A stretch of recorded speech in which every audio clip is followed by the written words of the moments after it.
Okay, here we are in partly cloudy Boca Raton, Florida. Yes, atop our Royal Palm Plaza spectacular residential building. Yep. Been here for 12 years, can you imagine? 12 years. Ooh. Look what I got. Special little gift this morning from my favorite giver. What are they? Ooh, very comfortable socks, yes. She gave me a pair of these last night, and I'm wearing them presently. And she said, "Oh my God, look at this. I have an extra pair. What shall I do with them?" I said, "I'll take them." There you go. The magic of Amazon. So, I've got two pair of skeleton socks. Yes. We'll put them back in this little package.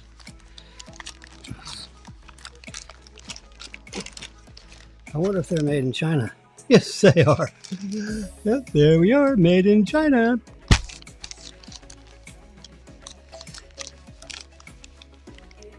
I'm with Trump. Everything can't be made in China. Come on, guys, we can make them here.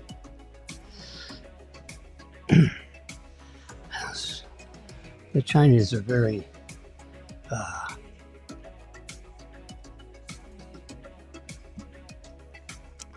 they're very focused. They're very smart. I used to teach a long time ago high school math. Would you believe it? As a high school student, I was not the best, but I became, it was like a blood vein opened up in my brain when I was the second semester freshman in college, at Union College. Yes, Union. And, it was like all of a sudden, I became very academic. Oh my God. I studied, I got A's. I became what is known as the curve wrecker because, oh well, Wilson's in the class, there goes one of the A's. You know, like the faculty, they give so many A's, so many B's, so many C's, and, you know, the mark on a curve, you know, the bell-shaped curve. Bell-shaped curve, yeah. Yeah, he's got one of the A's. I'll tell you what, once you get that reputation, you want to keep it. Yeah. And back, I hate to say back in those days, you know, I teach at digital photography. I teach digital photography at FAU. I'm adjunct faculty at FAU. That's a proud thing. I'm proud of that. And you know, I have a mailbox. I don't know if it's still there. I have a key to the room, and I have a mailbox. You know, the cubby with the stick and stuff is probably stuffed with stuff. I haven't been there in a couple of years. Literally.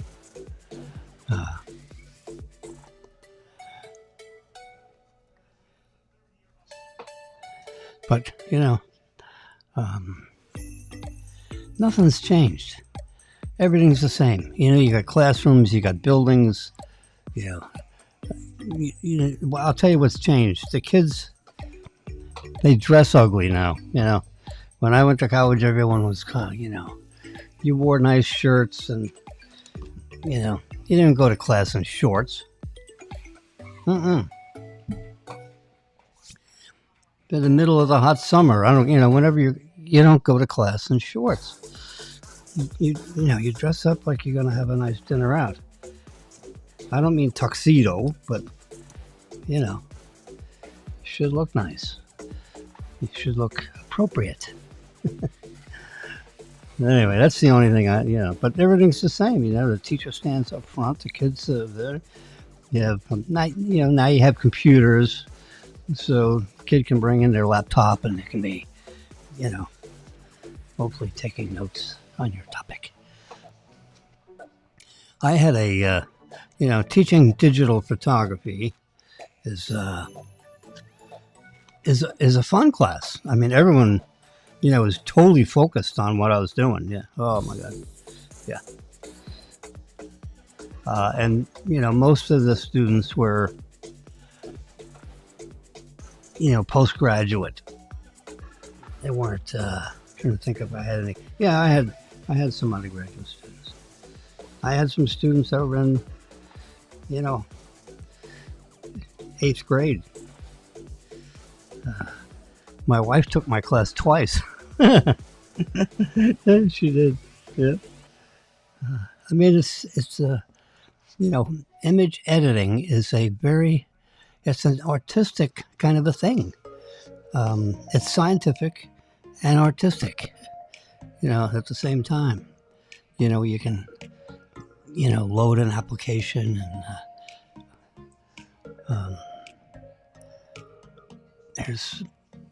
there we go. Let's add. There we go. Producers. There we go. So let's see if we can.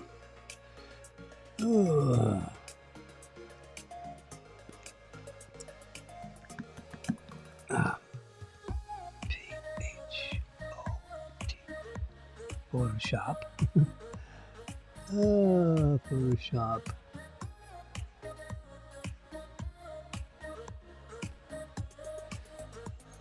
Photoshop Express. Where is it? There it is. There you go. You can see it. Adobe. Oh, God.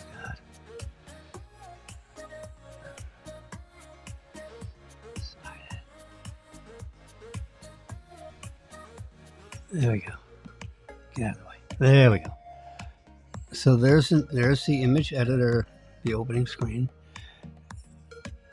I'm going to touch this button right there. Bingo. Now, let's edit. Let's edit an image. Let's see what we're going to look at here. So we'll go back in time a little bit.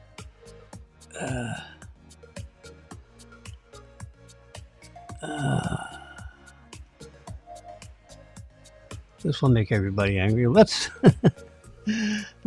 image edit the Trumper. Yep, there we go.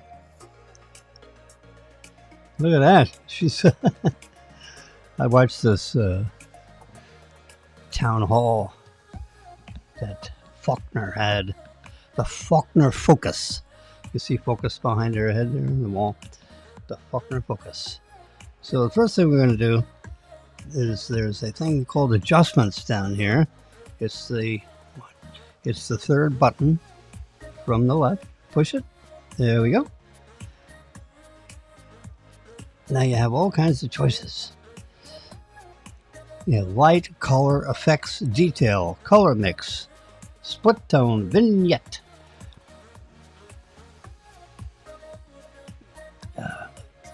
Effects. So let's do saturation. It looks a little desaturated. See, so you can turn up and down. You turn this. You move the slider left and right. You see that? You're gonna add a little more color. They look a little flushed. There we go. We can come over to sharpen, and let's sharpen it a little bit. Yeah, and make his tie stand out a little bit. Reduce luminance. This is there we go. We just take a few years off the face. Yes, it's magical. There we go. All right, that looks pretty good. So we come up on the top right. There's a box with an arrow in it. Touch it. and we're going to save it, and we're going to make sure that there's no watermark. So we check this all the way over here to the left, and we want to make maximum quality. Want to make sure that's okay, and we're going to save it. Bingo, it's saved. All right, now we're going to get out of that image from editor, and come over here, and wow, look at that, recently saved. Yeah. So we can go right here. That's the picture that we recently saved. Look how nice that looks. I'm going to click the heart. The image editor that's incorporated with the operating system in Apple iOS devices, which I'm doing this on an iPad. That's an iPad. Yes, it is. iPads are magical. Auto. I'm going to hit auto. Let's see what happens. Whoa. Look how nice that looks. Yeah. I might turn the brilliance down just a little bit. There we go. Look how nice. That looks like if you were in the studio, with the lighting. Lighting is very important in imaging. Image, video, live TV.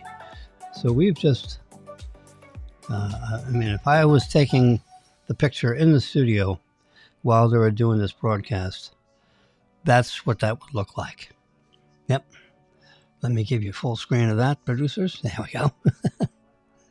Remember, this is a Simulcast over Facebook Live, YouTube Live, and Twitter Live, or X. That's so annoying. It's Twitter. Elon, it's Twitter. Put it back to Twitter. We're going to call it Twitter for the end of time. So stop with the X. You can have an X. He named his kid X, for God's sakes. Yeah.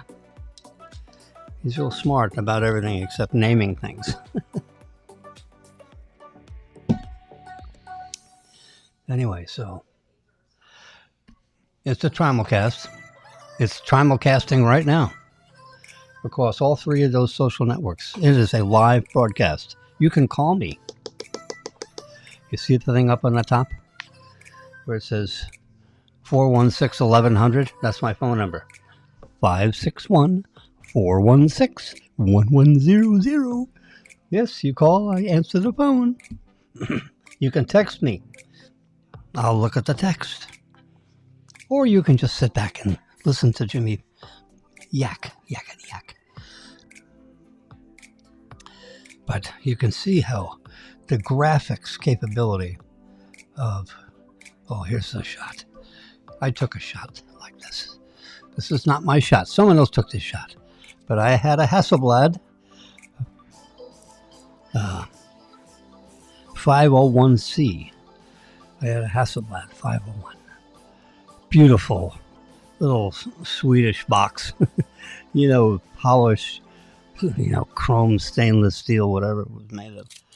I think it was stainless steel with a chrome finish. Highly polished. Beautifully, they're like handmade cameras. Cost me $4,000 or $5,000. The box was like $800, which you put on a lens, which is several thousand, and you put on a back, which is another 200. So by the time you add it up, you got a $5,000 thing with a lens. Yes, sir. And we were taking a bus ride in Yugoslavia. Yeah, long time ago, 50 years ago, 52 years ago. So we're coming, so there's finally this place where the bus could stop at the top of this mountain. And you look down over the edge, you go down over the edge, you're dead duck. Yeah, in the bus, out of the bus. You do not want to slip over the side of this cliff or mountain is high up, 500-600 feet above. You know, the ancient city of, you see that right there? Dubrovnik, Yugoslavia. The ancient walls. I took the shot. I mean, it is the most spectacular. I actually know somebody, Ranko Santric. Ranko Santric. If you're listening, say hello. He's from Yugoslavia. His father was a general, a senior government official of Yugoslavia. Very wealthy family, of course. And we were at his house in Connecticut, 432 Frogtown Road. We stayed at his house for an afternoon or something or other, and then got on a boat and went. I mean, these guys, they're so busy. Whew, pack a lot in a day. Anyway, he's from Yugoslavia, so you know what? I took a picture, just like what you're seeing here, and I had it framed, and I had it in my wherever we were living 52 years ago, and a modest little something. And I told him I took this picture. He said, really? Oh my God. I would love to. So I took it off the wall. I packaged it up. I signed the back of the photograph. And I sent it to him. And I'm sure he has it today somewhere. It looks just like this. This is the ancient city of Dubrovnik. And what they did back a long time ago when they were shooting bows and arrows at each other with lighted torches, these walls are like, 6 feet thick limestone. They're thick. I would say 3 feet. 2 or 3 foot thick walls. Yeah. You see, they go all the way around. All the way around. We stayed in a hotel, like up in one of these, up in the top. In the top right corner of this picture, yeah. And then you walk in the city, and all these houses, you see all the roofs in there? They're all built within the confines of this ancient city, with the moats and the walls. Look at the walls all the way around, particularly on the sea. Oh my God, because you got, these scoundrels that have come up and try to invade you and steal stuff. Yep. That's it, the ancient city of Dubrovnik. But you take your life into your hands with the bus ride to get to that spot, to take that. That is the money shot. Yes, sir, Bob.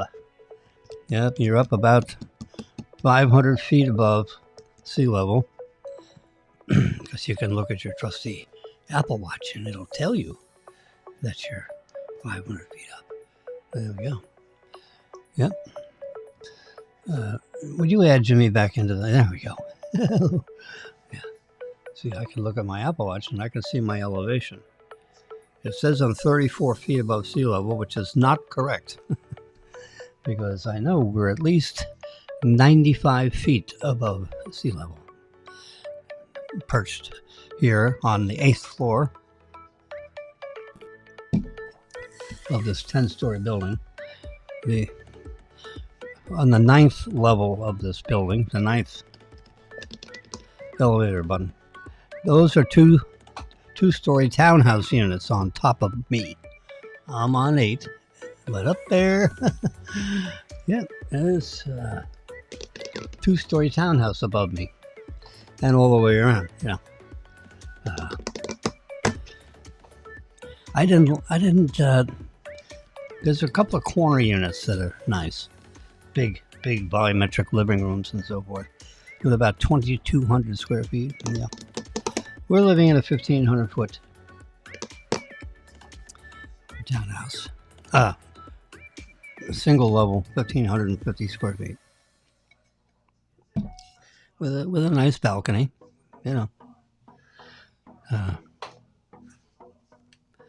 But if you go to 934 upstairs, I have a friend that lives, well, one of my former students who passed away. I'm so sorry.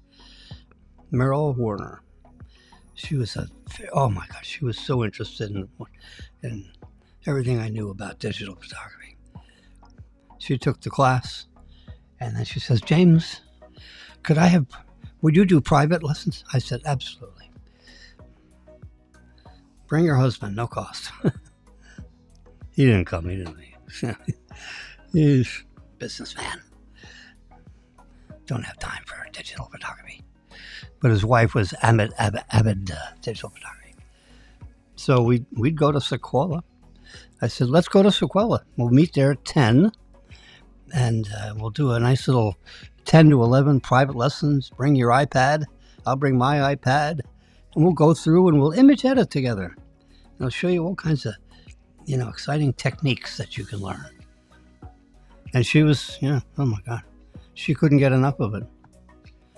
And, she passed away. Of course, that stopped that. Yeah, that's sad. Yep. But these iPads, are just, well, everything Apple makes is just spectacular. This, as you probably know, behind this little black thing, here's the keyboard. This little guy right here, iPad Air, 15-inch screen diagonal, solid aluminum. I mean, this thing is really solid. I have it, mounted on a thing that elevates it, and then the screen is like vertical. I mean, there's a frame behind here, and I have this MacBook Air. It's not a MacBook Pro, it's a MacBook Air.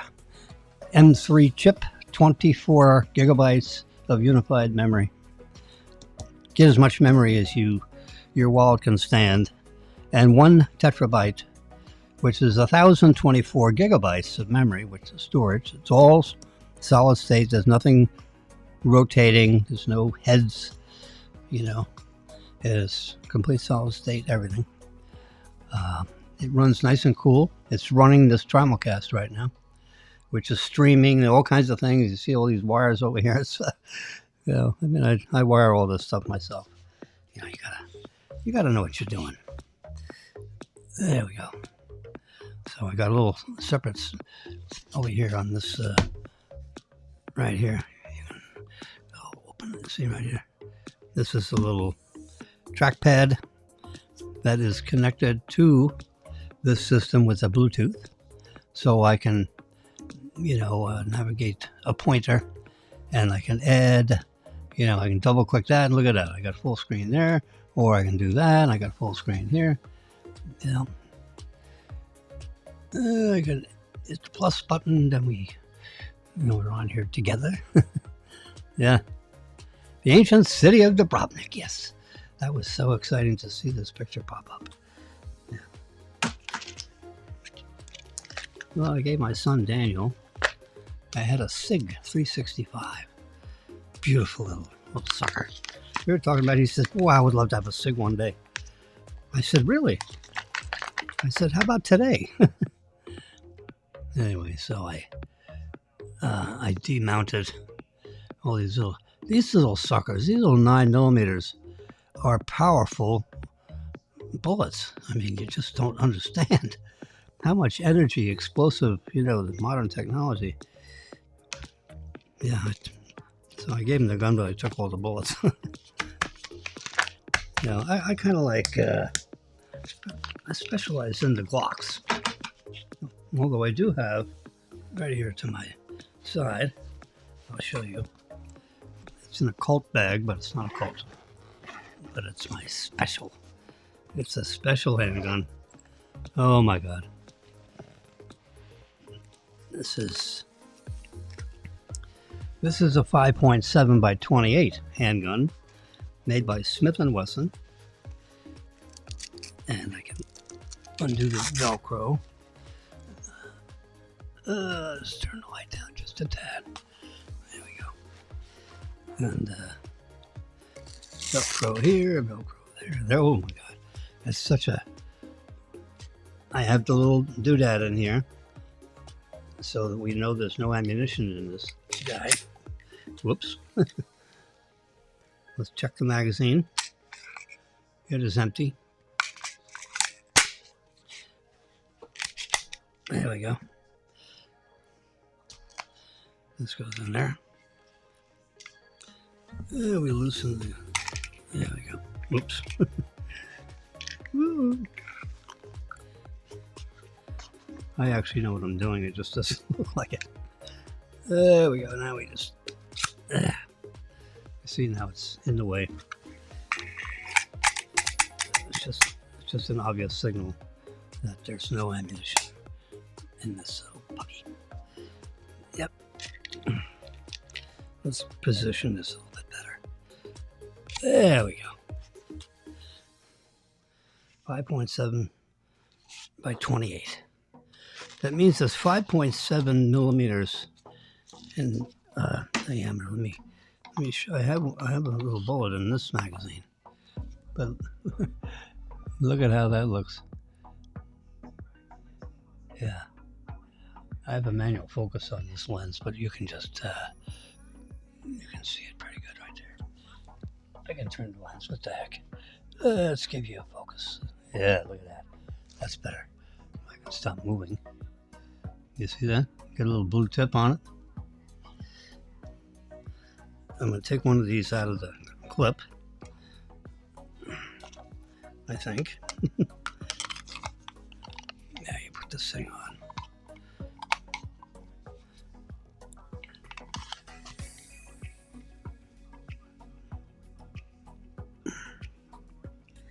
Anyway, but if you look at it in relationship to the size of the 9mm, it's skinnier because 9mm means 9mm, and this is 5.7 and 28 millimeters long. So this has a threaded barrel. This is a thread protector, so that the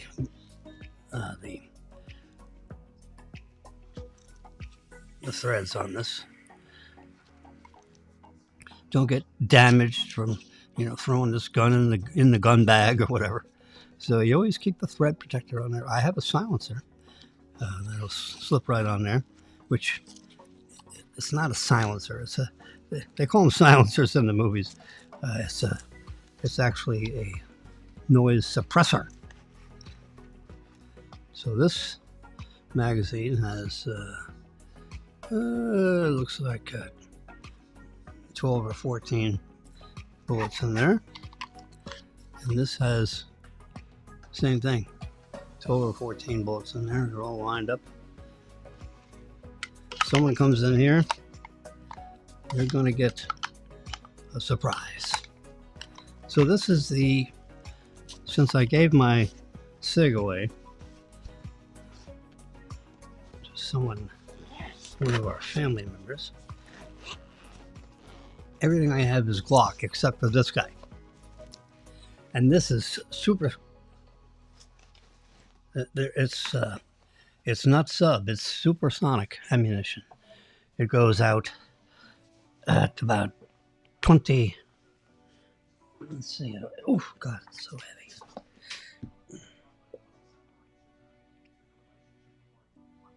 I was looking at it goes at about 2,500 feet per second, which is twice the speed of sound. So you get hit with this thing before you hear the gun go off. That's kind of amazing, huh? You shoot the bullet, goes twice the speed of sound. And if you get hit by it, you're down before you hear the pop, before you hear the gun go off. That's a scary notion. Yeah. Put my watch on the charger right here. Boing. Magnetic. It's about 30-40% charged. We'll get that charged up while we're yakking around here. So, so now, of course, Daniel wants to shoot because he's got his SIG. That's chambered in 9mm. SIG has its own, ammunition style if you get it chambered for a SIG ammunition, but it's not 9mm. It's a goofy looking little cartridge. This is considered the NATO round for a handgun. A long time ago, NATO standardized on, during the World Wars, World War II. They had the 1 and 2. You had people that were making ammunition and guns, all over the world, supplying whoever they liked, whoever they were politically aligned towards, allies. Oh, yeah, ally, yeah. Yeah. So they wanted to standardize, so they standardized on this 9mm. So that way everybody knew the exact specifications of a 9mm shell, with whether it's copper-coated lead or whatever, with the bullet, with the projectile. But they standardized on the casing, all the dimensions, very, very specific dimensions, because you don't want to have this stuff jam when you're in there and you got, a bad guy on the other side of you and the gun. The only, the way you save yourself is to make sure you live and the other guy doesn't. So they call it a NATO round. Now in long rifle, there's another NATO round. 7.62 NATO round. Not the 5.58, the 7.62. Yep. And that's a high power. That's what they shot at Trump when they were trying to kill. Can you imagine? A guy actually got on a roof and shot at our presidential candidate. It doesn't matter which ones. It's the point that, how does the U.S. Secret Service allow some 20-year-old kid to fire? There were 8 casings on the roof, because they pop out of the rifle when you shoot. He shot 8 times. What the hell's going on here? And then finally a sniper, Secret Service sniper, popped him after the 8th round. And these bullets are, when you have, and that's a supersonic ammunition also. But if, I've seen, Hickok 45, if you ever watch him, I think I got the name right. He has you can see him on, what do you call it, YouTube. And he tries out all kinds of rifles and ammunitions and combinations of things.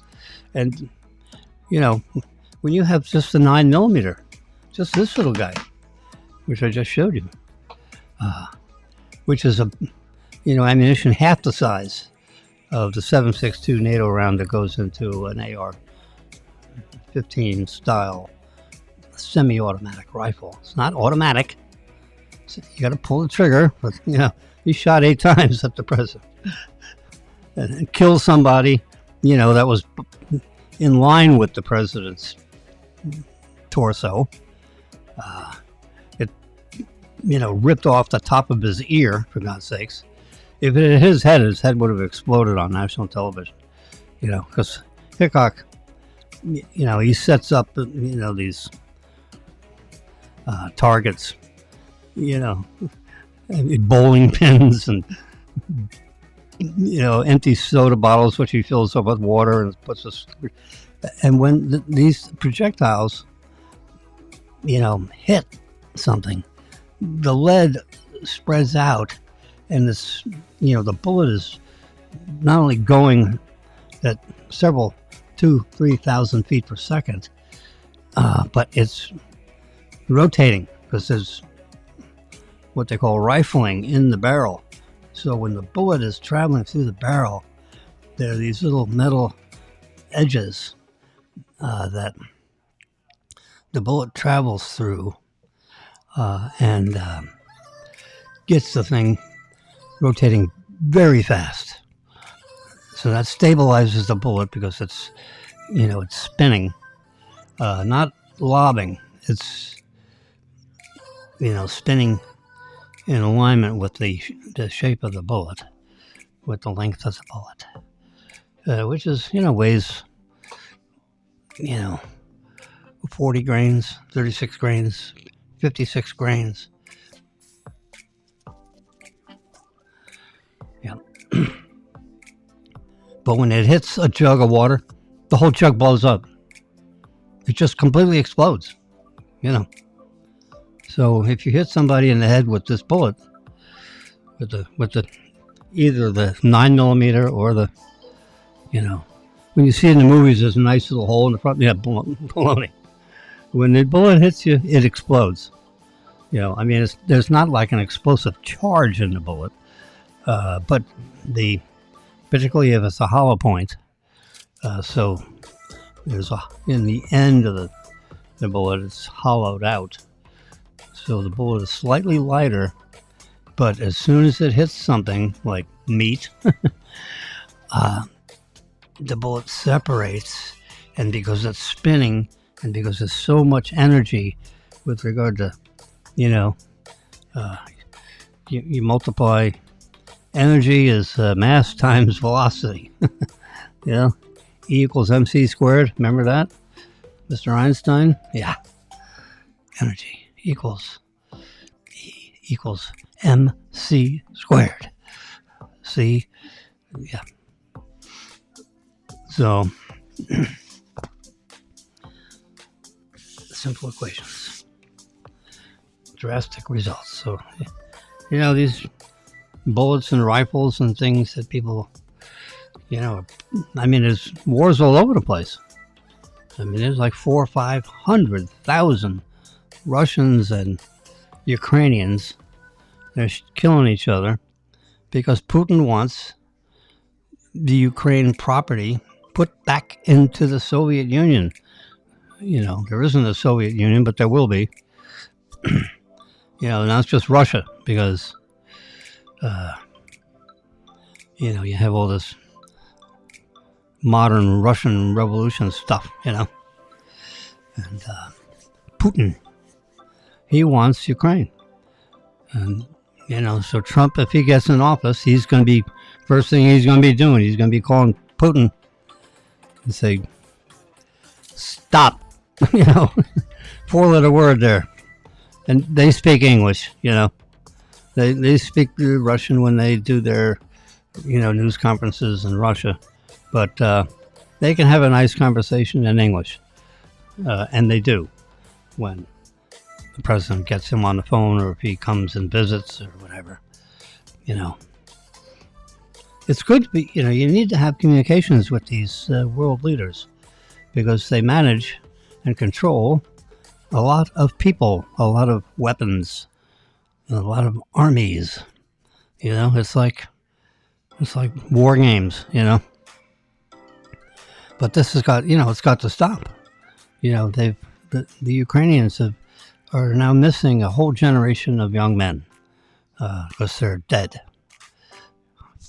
Upwards of around 400,000 have sacrificed themselves to protect their country.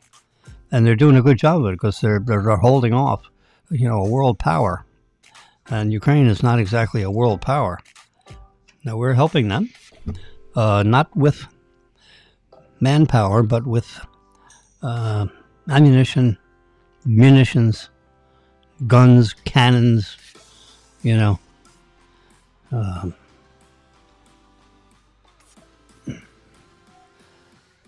these drones, that are missiles.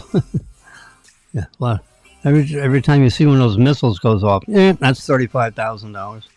These things are expensive, made by, Raytheon and these companies in the United States that manufacture these, incredible devices that travel, 2 or 3 times the speed of sound, and they in the nose of these missiles, little flipper flappers, with it's almost like little tiny rockets that are 6 feet tall and 1 foot in diameter, loaded with extremely high explosive. And the nose cone has, you know, the GPS and the radar signals that can fly these things right in a window if that's where you want it to go. So now the one thing about GPS, civilians, we're used to GPS, right? You have it in your phone, you have it, so you drive your car and the GPS, is accurate to about 3 to 6 feet. To position when you see your little vehicle or something on a map while you're driving on a little road trip somewhere. You see your car on the road. Well, that's within about 3 to 6 feet, because the GPS signal is scrambled every few seconds, so that it's not as accurate as you would like. And that's for military purposes. Now, when the military uses GPS, their devices have a code, a special code, which makes sure that the transponders in the satellite technology do not scramble every couple of seconds. So the GPS is then accurate to, a couple of inches instead of 3 to 6 feet. A couple of inches is really, you can imagine, from a geosynchronous orbit above 44,000 miles, way up above the Earth. If it can focus down, to an inch with the GPS technology. So,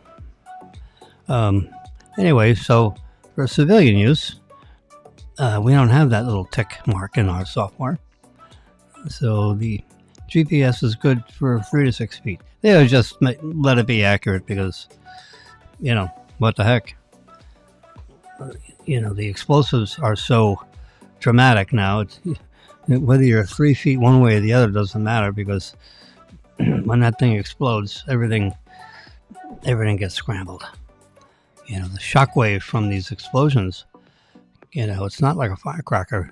We're talking major munitions, and you got a couple of pounds of C4 or something like it that's in the nose or in the middle or the body of these missiles. And when they hit, a building or a house, it's completely gone.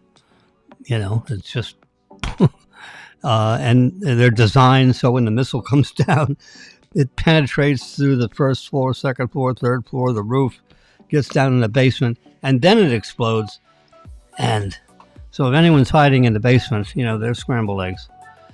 Yeah, the shock waves are so dramatic. That's why you see all the windows blow out and everything, because that's the shock wave, the compression of the atmosphere. And it puts out a wave, surrounding the explosion. And if you're within, let's say 30 feet of the explosion, all your capillaries in your body explode, just because this, you're clapped with this shockwave, and you just drop to the ground, and everything stops because your brain just got scrambled. Everything's inside of scrambled eggs. That's what I'll just say, scrambled eggs. So people just fall on the ground, they're dead. It's not like you're still breathing. There's you don't have a nervous system. Everything, all your capillaries just pop. So you don't have to be, blown up, where your body parts are, serrated from your body. It's the shock wave of the explosion. These explosive materials are so strong, and I'm not talking nuclear. I'm just talking about, the chemical reaction of an explosive. I am not an explosives expert, but I was a chemistry graduate. I graduated in chemistry, yes. Oh, yeah. And my family is a long line of engineers, yes. Grandfather was a mechanical engineer. And he taught me how to take apart everything. So as an 8, 9, 10-year-old kid, anything I could get my hands on, the first thing I wanted to do is take it apart and see how it works. And put it back together again and see if it still works. Yep. I did that my whole life. Yes, sir, Bob. Now, all these, like I couldn't, like these iPhones. I mean, these things. Oops, let's put this back in focus. Sorry, folks. There we go. This is not an autofocus lens on purpose. So that way you can see. There we go. Let's get that clock in the view and do that. We straighten it out so we don't look like we're, that's better. Someone must have bumped into that. Anyway, these iPhones, there's like a little stopwatch on here because I've been talking for 46 minutes and 55 seconds. That's what that tells me. But these things are so, these phones and iPads and, the technology is so advanced. I mean, it's like, the space shuttle and all the computers they had on board and all the computers that they had in Houston, we have a problem. Yeah. You add all those computers together, all the power, all that computing is like 1/10 of the computing power of the iPhone. In other words, the iPhone is 10 times more powerful, if we're going to talk about technology, than all the computers on the ground or in the shuttle, times 10, 15. I mean, it's the power in these iPhones is so dramatic.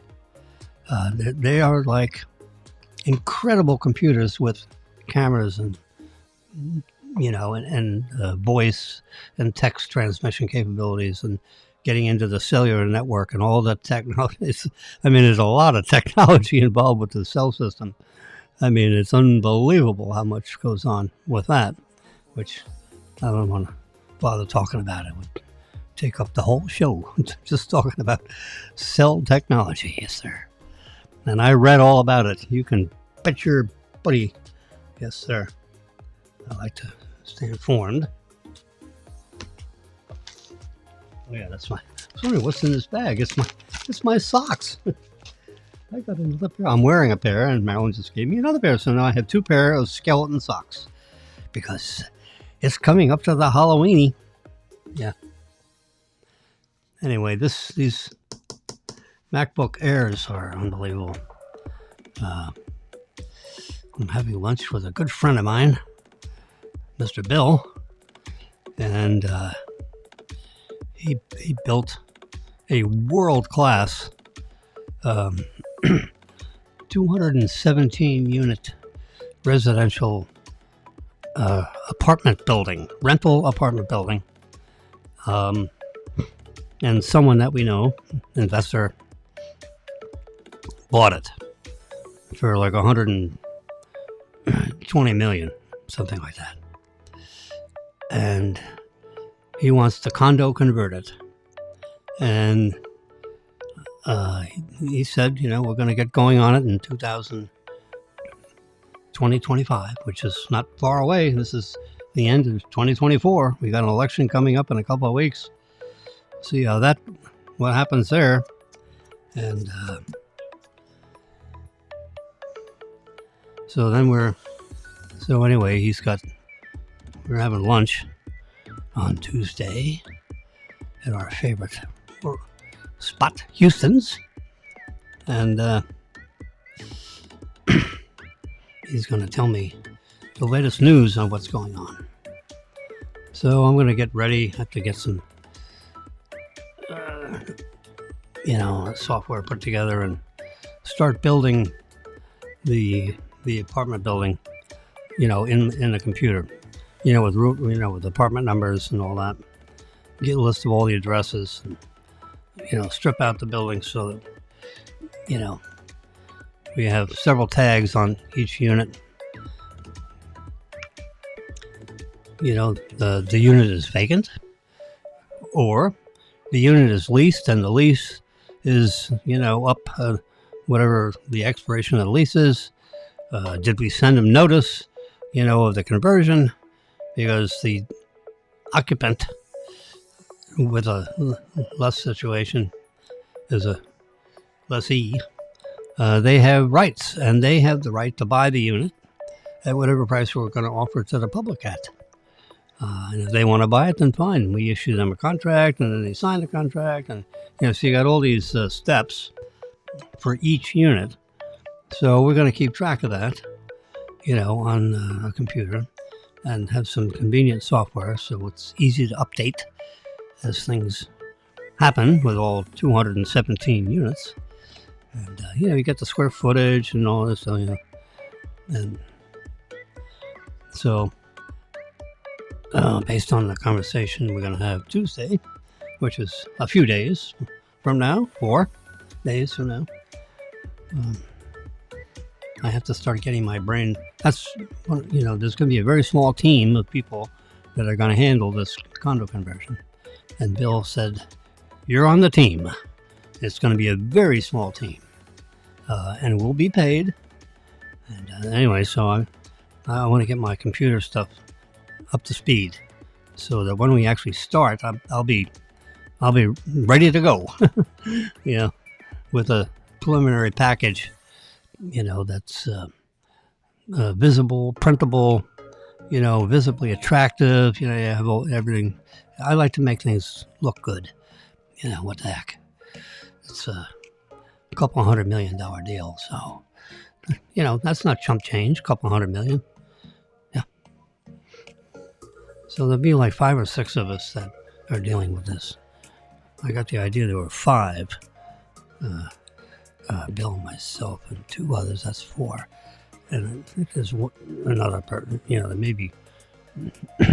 We're all real estate brokers and all this stuff, so we're all properly licensed. I have a current license. It's hanging up there inside that closet. You open up the door. Oh, there we go.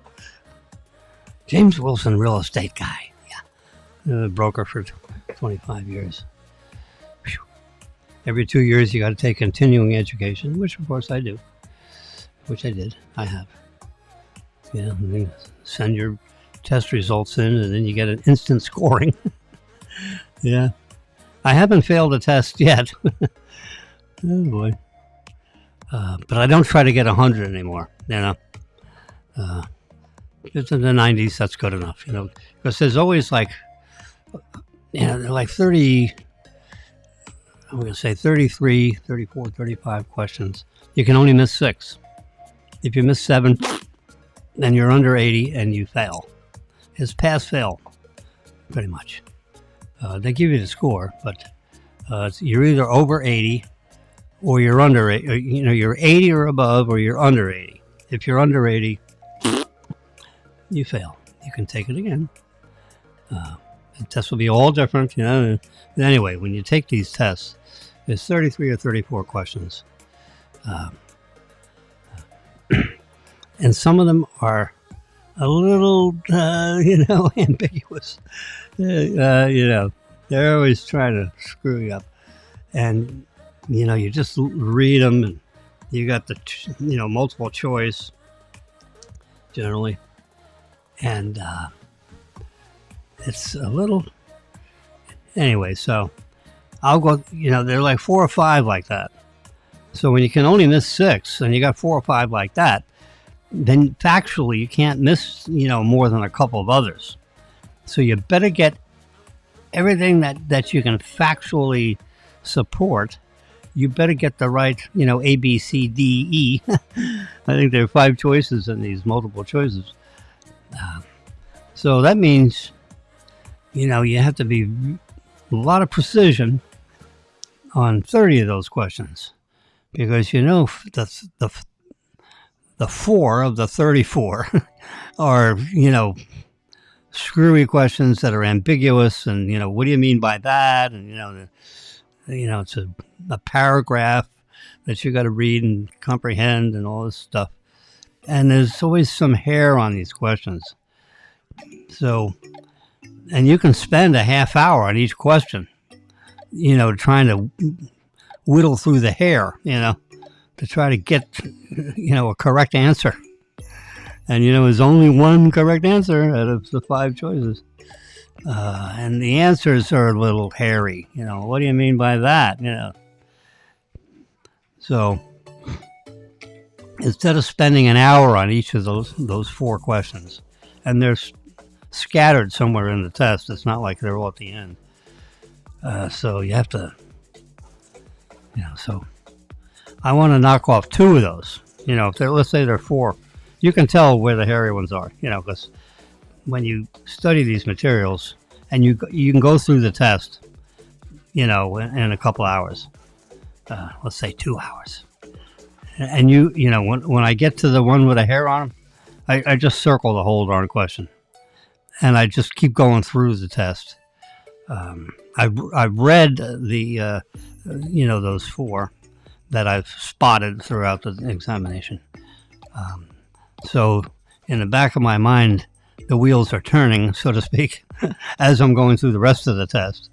And then when I'm done with the test, I go back to those 4, one by one, and try to undress them with the questions and the answers and lay them out flat so that I can see, what are they trying to do here? So one of the techniques you do when you're doing testing, which I can teach a class on taking tests. One of the things you do is you go through the answers, and you got a hairy question, and you got 5 hairy responses.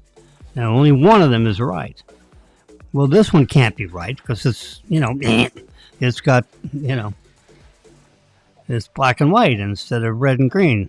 So you cross that off. So if you have 5 possible answers and you can knock off 2 of them because they're factually incorrect, now you only have 3 choices left.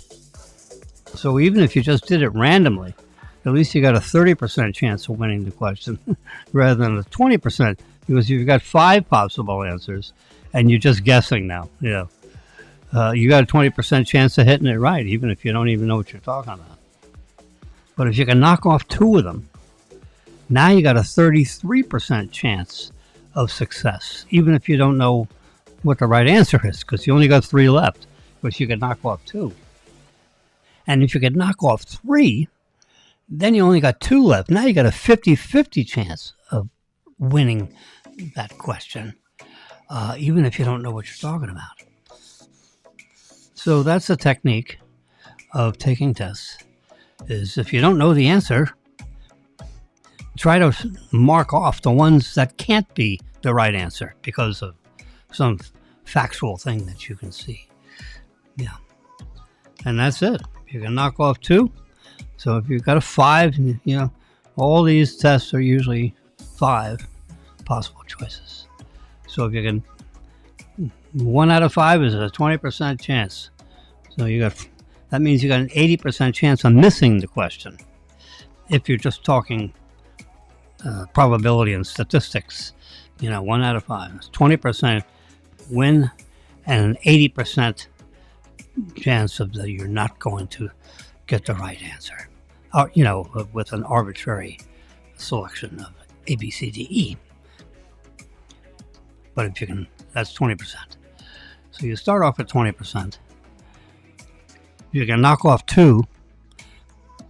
Now you have 3 possible answers left. So now your odds of winning went from 20% to 33%. That's not bad, right? Knocking off 2 of the answers because they're factually ridiculous. Now, if you can knock off 3 of them, now you only have 2 left. So your odds of winning are 50%. So you went from 20 to 33 to 50. Now you have only 2 possible answers left. Now you study those 2 answers, and then you go back to the question, and you lay one on top of the other. You lay them out flat, and you try to, where is the sticky point? So you can either, with two remaining possible answers, you can either, the question points right to one of those two, or you can eliminate one more. And if you eliminate one more, then the one remaining is the answer. So you may not know what the answer is, but you know what the answer is not. That's how you have to go through those 4 or 5 hairy questions. Because you may not be able to prove what it is, but you may be able to prove what it isn't. Yep, that's the magic of taking tests. And, if you have a little bit of a logical brain, so to speak, I learned this a long time ago. I mean, it's intuitively, what I would call intuitively obvious. Yes. Intuitively obvious. Some people just look at it, well, you got 5 choices, let's see, No. Well, you do that with almost all the tests. But remember, I told you, at least with state examinations that are made by panels of people that are intentionally trying to cause you to fail these things, they're not really trying to cause you to fail. What they're trying to do is they're trying to demonstrate that you have command of the subject material. And so they make it a little difficult because they want you to command the subject material. It's as simple as that. So if you're going to command the material, hello, material. Yeah. You gotta, you gotta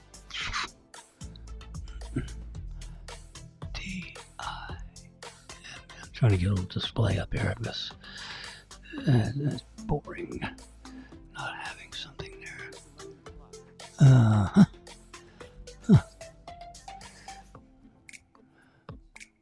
Oh no, it's not time. It's clock. CLOC. Okay, you can see this display up here. All right, let's hit that one. Stopwatch timers.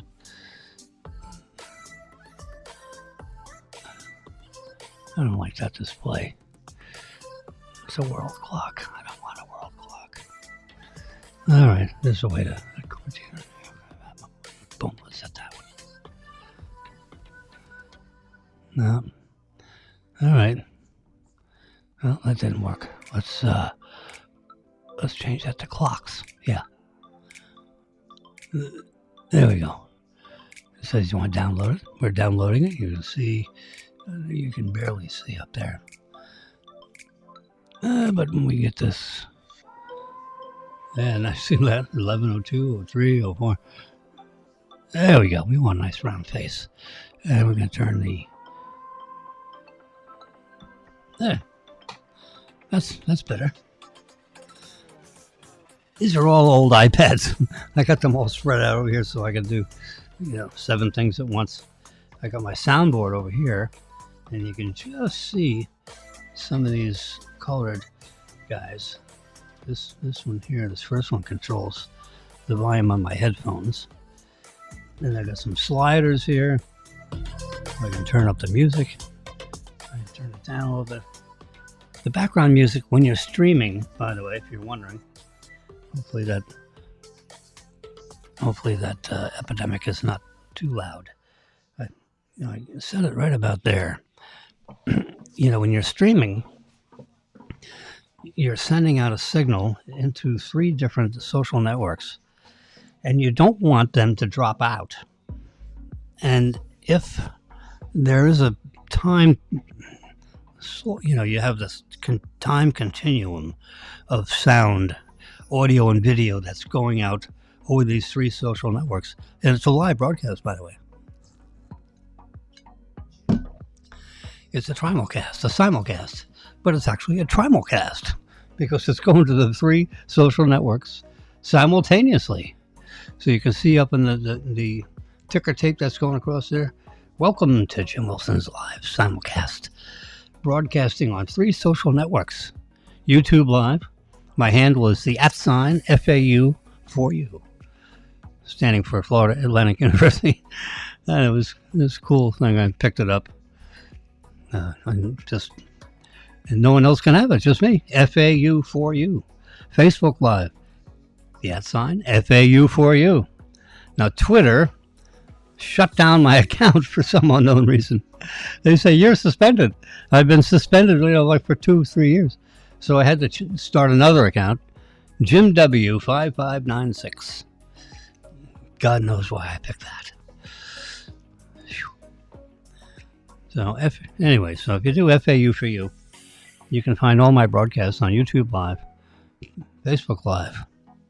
But on Twitter, it has to be Jim W with a capital J and a capital W. Jim W5596. What is 5596? Well, if you have a phone, and you got where it says, on the number 2, it also says ABC, and number 3, DEF, and number 4, GHI. 5596 is JLWM. That's what 5596 is. J is on the number 5. J, L, which is also 5. So that's why it's 2 5s. And 9 is a W. And then M for Maryland is 6. JLWM. 5596. If you wonder why it's Jim W5596. I didn't know what else to call it, so I called it that. And it has to be a unique name that no one else is using. So Jim W is a pretty common, thing. So I had to come up with some numbers to, Anyway, so that's the formulation of that handle. @handle. Yeah. So anyway, when you're streaming, getting back to that, you have to have you have to have bits and bytes going across there. Either video, so I have video. So if I'm moving, and the video's going out, it's video, it's a live broadcast, right? It's not just radio. There is a video signal here. And we got lots of bits and bytes floating around, going out there streaming. It's like a hose. Think of it like a garden hose. So if you turn off the flow of water, then there's no flow of water, right? You turn off screw down the valve. So if the flow of water stops when you're streaming, one, 2, or all of the social networks may drop out, thinking that you're done. And they don't want to take up bandwidth. They don't want to take up some of the flow of the water in the pipes if you don't need to. So what I do, and what actually I think in major networks and so forth, what they do is they superimpose a little signal somewhere. Now in the world of television, broadcast television, the signal is a low frequency warble. And that provides enough streaming signal so that the live broadcast stays, up, so to speak. There's water flowing through the pipe at all times, even though it's just a little trickle, but you want some movement in that pipe, or else the social network may drop you. So I use Epidemic instrumental, royalty-free music that is characteristic for my broadcast because you can hear it. It's nice.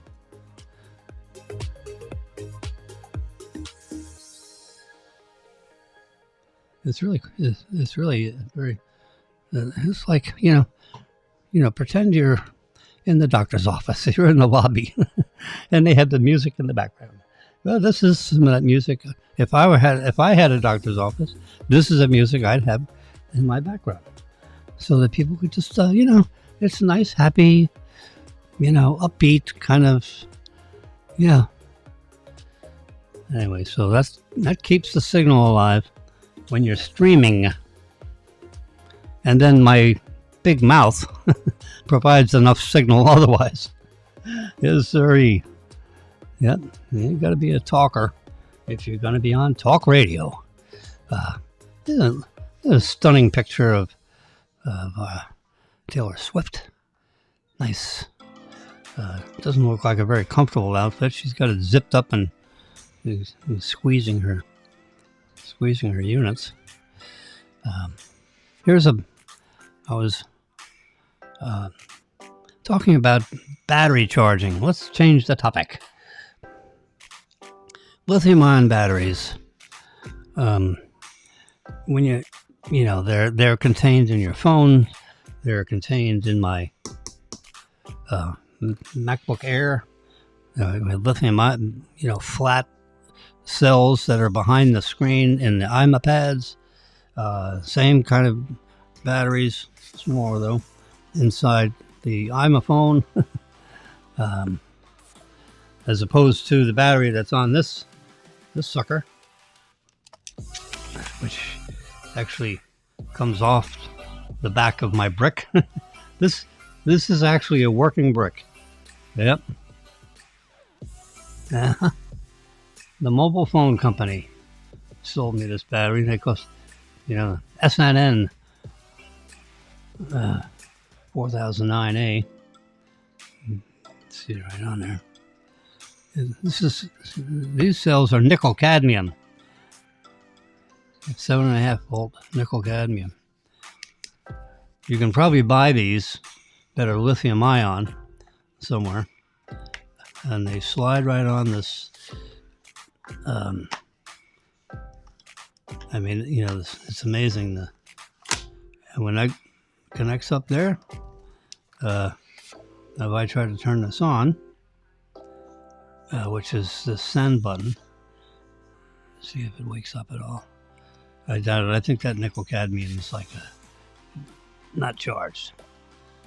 These little three whatchamacallits back here, it sits in a little cradle and it charges. Or you can take the battery off and slide it into something else and it'll charge. I have one of those too.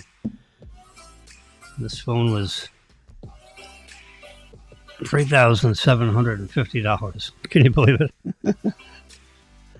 Yeah, in 1985. Whew. 95, 05, 15, 20, 40 years ago. That sucker was $3,700. Woo! 40 years ago. I remember getting the box when it came in FedEx. Oh, so happy to get that.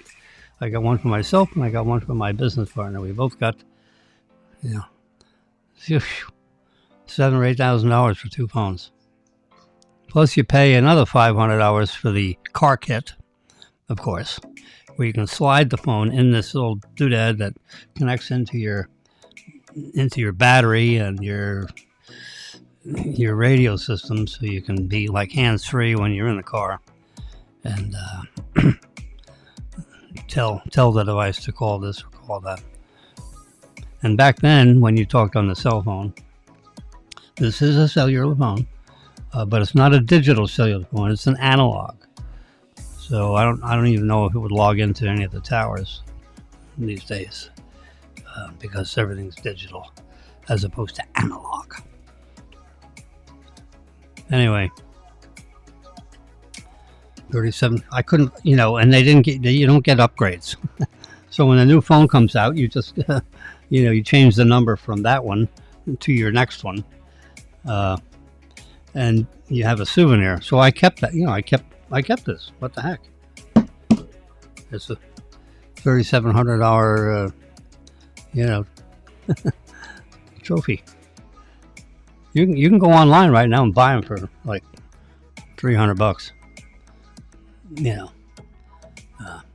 This happens to be a working. I used to know the Motorola engineers made friends with him, so forth. Very interested part. I read, I read everything. So, all the booklets and everything, the booklets about the booklets, I read those. So I was as familiar with this design and so forth as a normal citizen could possibly be without having the actual engineering drawings that were prepared by Motorola, protected by, copyrights and other legal protections. So I made friends with the Motorola engineers, and I'd go back into the back, in the back room where no one goes except for Motorola engineers and Jimmy. So I worked my way in there, making friends with everybody and whatever, So I said, hey, can you, there's got to be adjustments inside here. I mean, Motorola makes these things like they're, like it's military gear. I mean, they're very, they were Apple before they were Apple, They make all this military stuff, so they're very, whew. I said, hey, can you turn the power up on this guy? Turn that transmitter up to, it transmits at about a half watt. He said, yeah. I said, can you turn it up to one full watt? He said, yeah, I can turn it up to a watt. So he gets in there and he turns this whole thing, and all of a sudden it's a watt. So now you basically have twice the power than what is normally thrown out of this sucker. So this is turned up to 1 watt, and they all ship out at a half a watt. You probably could have turned it up more than a watt, but I figured, let's go for a double. Anyway, so it's amazing. But they took this thing apart, and I looked at it while they were taking it apart. They have all these special kind of screwdrivers. Because a regular screwdriver won't work. You have to have these, torque screw. I have a box. I have a torque screw. It's up there. The torque screw kit. It's got a stress meter, so you only go to like 18 pound inches. Foot pounds. No, this is inch pounds. Inch. Yeah. Foot pounds. No, it's inch pounds. And you just turn it, once you get familiar with it, how you can feel it without the strain gauge. Anyway, so we were talking about batteries a couple of days ago. So I plugged my iPhone into the wire that's transmitting the signal that you're seeing over here on the right side of your screen. So this is actually an authentic image of the setting page with regard to batteries. And here's a graphic of the charging of the phone overnight, and then the gradual use of the energy over a period of time. This is like a 24-hour period of time. So here, the graph continues over here and then goes down to where the orange is. And then over several hours, it charges up and becomes fully charged. Well, you have a choice. And here's, days of a month and so forth. So during a typical day, the screen was active 4 hours and 22 minutes. And the screen was idle 7 hours and 33 minutes. So that's your 12-hour rundown. And 23% of the time, we were doing, photos. And 20% of the time, it was the lock screen, and all that stuff. Well, there's a selection in the setup menu where you can basically limit the charging to like 80 or 90%. I think with the iPhone, I got it turned up to 90%.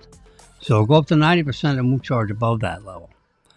and then it'll start, so this display here, instead of going all the way up to 100, it's going to be, a couple of notches below 100, because it'll be like 90.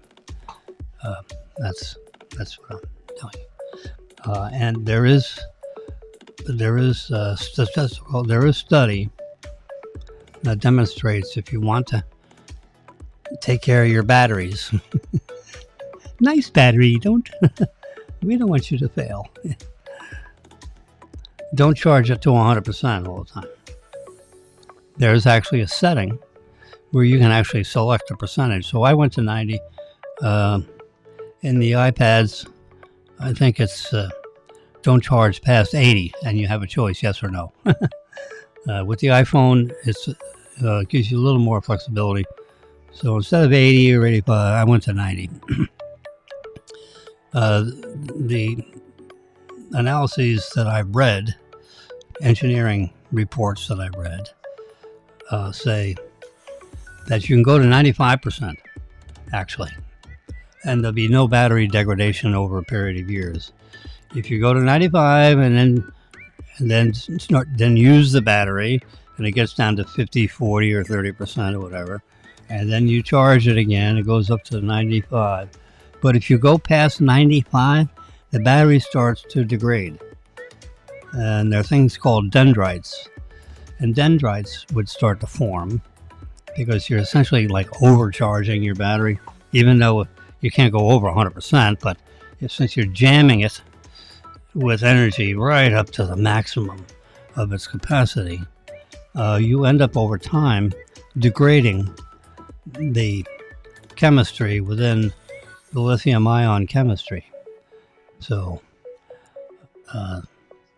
the engineering reports that I've read basically say don't go past 95.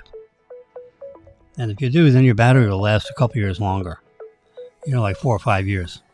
But if you're constantly jamming it up to 100%, after about 3.5 years, the battery's going to start to, and then you have to replace the battery and all that. Now, we don't keep the phones long enough because we turn them in every 15 months. So, we're getting to the point where we may not, but next year they may have a folding phone. Well, I gotta have one of those. The thing folds in half or something. So you get a pretty portable device because they have now flexible screens. So at the hinge, at the crease where it doesn't crease totally, it has like a rounded arrangement with the way the titanium case is engineered. It won't fold the screen like if you took a piece of paper and pinched it. It won't fold that much.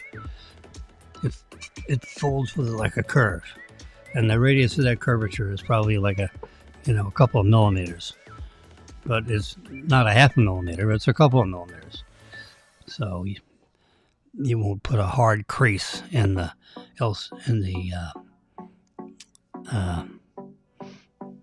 OLED. I think it's an OLED screen. And they have these machines that just keep opening and closing and opening and closing. They get, millions of times to find out when the screen finally just fails, from the opening and closing and opening and closing. So they want to find out what the proper radius of curvature should be, and then they can engineer the hinges and so forth so that the screen won't get pinched too tight when it's folding. Anyway, so they've been working on that for 3 or 4 years, and I think they're going to release it in 2025 with a folding screen. Just imagine you got an iPad that folds in half. Well, now you can slip it right in your coat pocket. You got an 11-inch iPad, so it folds right here. You got a 4 by 8 inch thing which you put right in your pocket. Jeez, that's coming. That might be 2026, but these devices are very handy to have. This little guy has got a, it pops right off of this. I mean, it is a beautifully engineered. You turn it this way, it goes. You got portrait, landscape. When you lay it on top of this magic keyboard, there's 3 little electrical contacts right there, which line up with these 3 little contacts there, and you just lay that right on there. Boom. The power that's coming in this USB-C port goes right in through here, powers the keyboard, powers the iPad. Look at that. This is all control with your finger. Woo! Yep.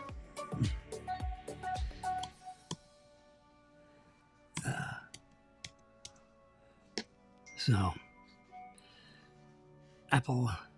these Apple products are just spectacular. I gotta restart my iPad. Okay. It's an hour and 27 minutes. I think I'm about done. Marilyn should be coming home she's getting her nails done. Nails are us, whatever. So she walks to it. It's close walk, a couple of blocks south of our building. So I'm going to sign off now. It's 11:23 a.m. Marilyn told me, she said, the one thing about your broadcast, you need to do it at a particular time. So I'm going to try. And, I think I could do it like at, pick a time like 9:30 or 10. You guys send me a text and tell me what a good time would be. And we'll add up all the responses and average them. I'm going to try like hell for 9:30. 9:30. I get up at 5:30, so that's 5:39. That's 4 hours. Come on.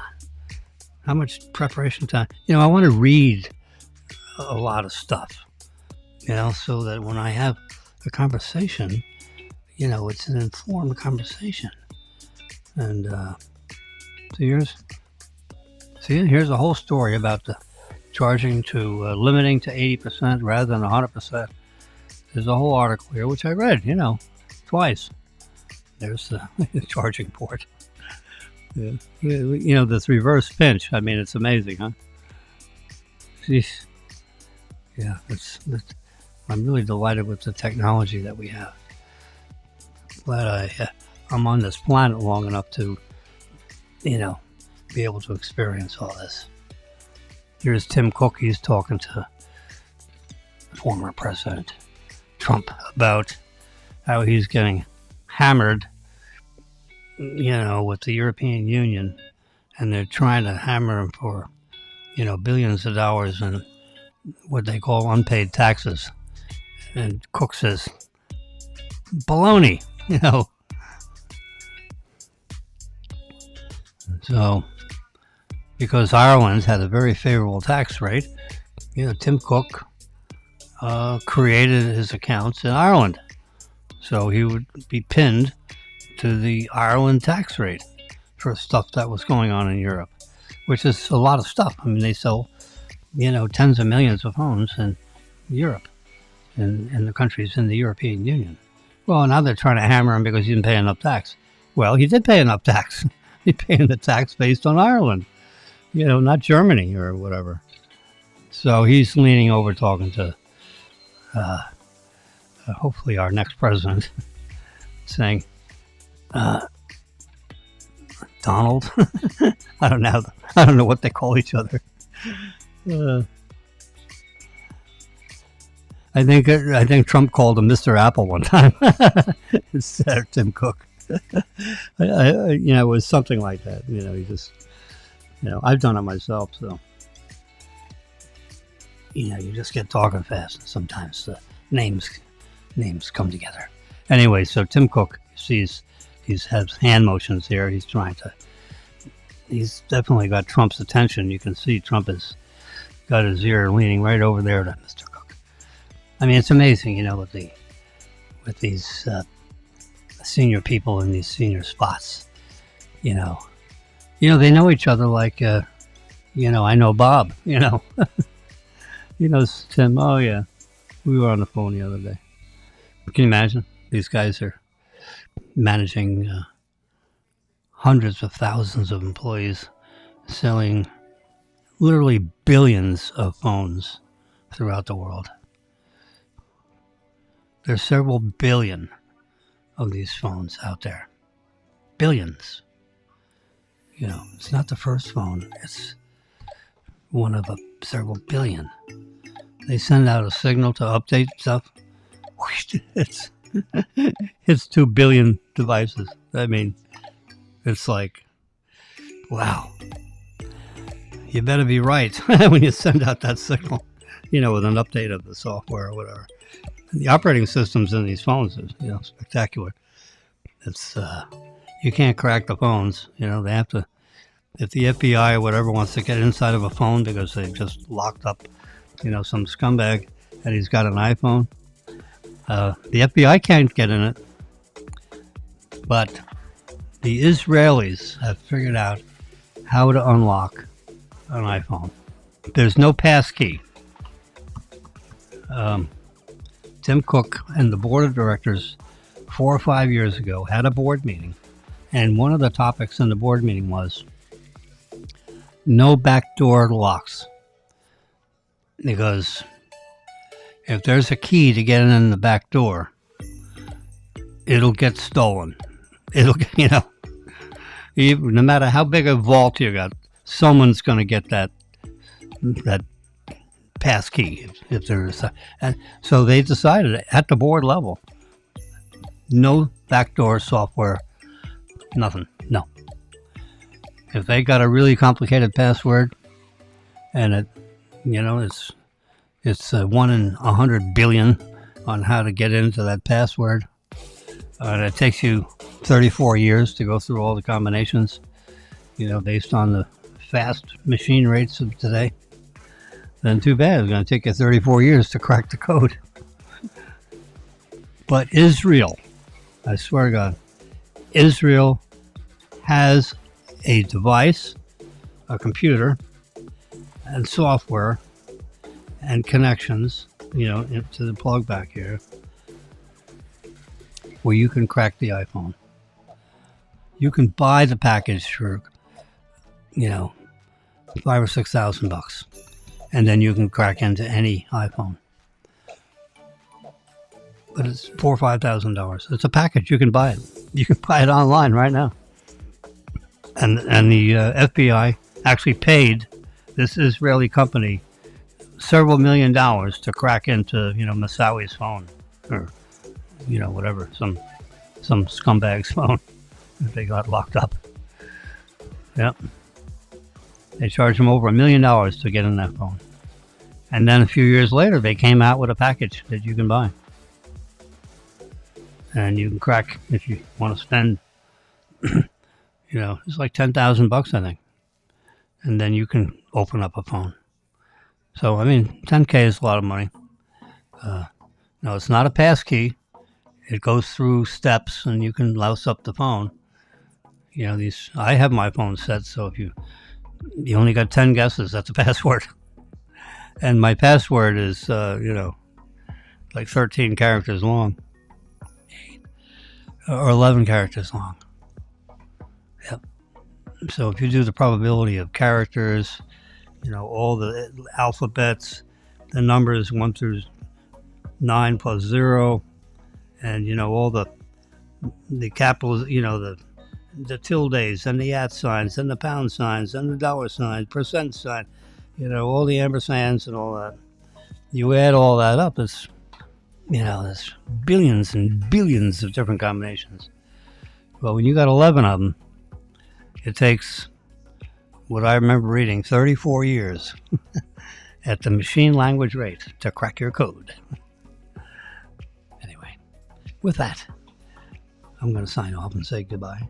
And I'm going to try, let's just say, Marilyn told me, she said, you got to have a time, because people will come to you and they'll listen if they know when. But you're in the afternoon, you're in the morning, you're there.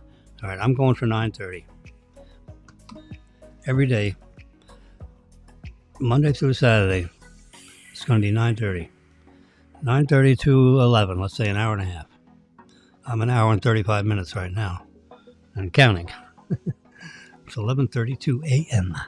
Eastern Daylight Time. It's October 19th, and we're going to sign off. Me reverse pinch that. I always like to have the day, as you can see right there, so that way everyone can see the day, the date. It's a characteristic, that's my time. It's my symbol. Thank you. What do you call it? The calendar that I use.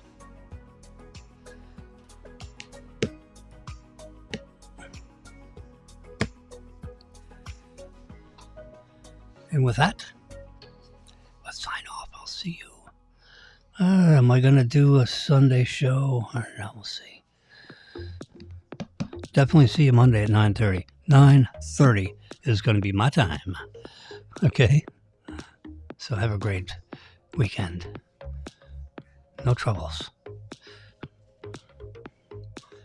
Got a couple of weeks until November 5, the most important election in the history of our country. I believe it. Have a nice weekend. Bye-bye.